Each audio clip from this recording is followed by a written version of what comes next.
The Honda CR-V 2012-2014 has a pretty interesting feature. Here you have the glasses holder, and you may have seen this mirror surface here. It's not actually the mirror, it's not glass, it's something like plastic thing covered with something.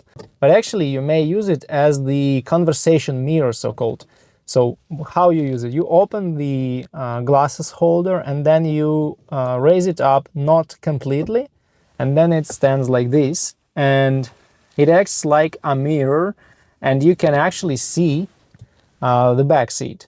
That's a cool feature because you can see your kids, for example. You can see your pet, what are they doing there in the seat, and you can see anyone who's sitting there, and actually conversation between people becomes a little bit more interesting.